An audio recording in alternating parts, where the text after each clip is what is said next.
Jeff in Williamstown, Mass. Hey, Jeff, what's up? Yeah, you were talking about slavery earlier. Yeah. And I'm curious, what do you think about the idea that perhaps we are currently experiencing a system of economic slavery and perhaps indentured servitude? You know, broadly speaking, I don't disagree with the analogy, but I don't use the analogy, and I wouldn't encourage anybody to use it for the same reason that I don't use Holocaust analogies, because I don't want to minimize the genuine horrors of slavery, of the real slavery that we had in this country on this continent, and that frankly is occurring right now all around the world. I mean, there's more people enslaved right now than there were slaves in the United States at the peak of slavery. And so the metaphor I prefer, and I used it in my book Screwed, and with some backup description, is serfdom, Troy, what was the system of serfdom called?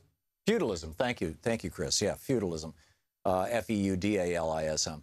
And because I think that what we're looking at right now, again, it's not quite feudalism, because under feudalism, the feudal lord, it typically wasn't the king. The king would grant lands to the lords, who were the king was like the president, the lords were like the billionaires, and the king would grant the land to the lords, and then the lords owned everything on that land, which included you, right down to your underwear.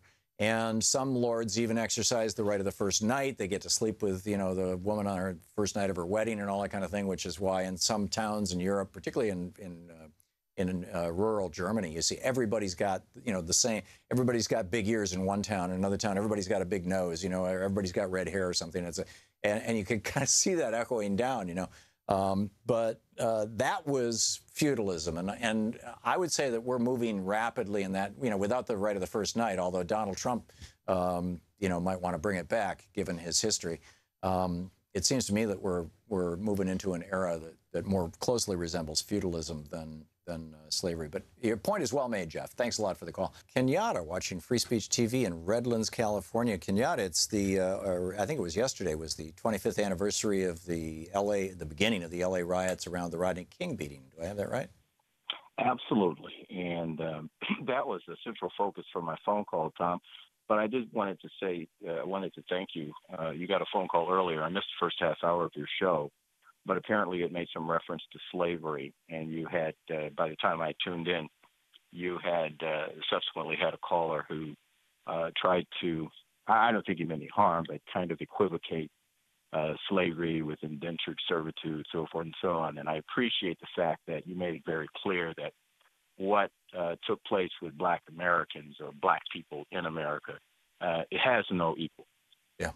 I don't know that there has been any other group of people in the history of humanity that were taken so far away from where they were indigenous people, lynched, murdered, legally told they were not human and treated as such.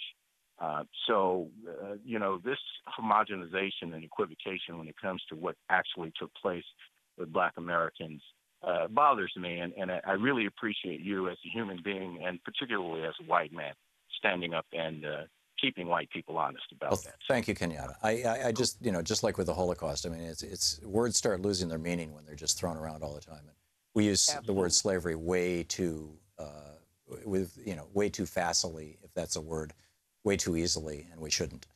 But there are problems that we still suffer from that practice as Black people and white people, and that's just the reality of it.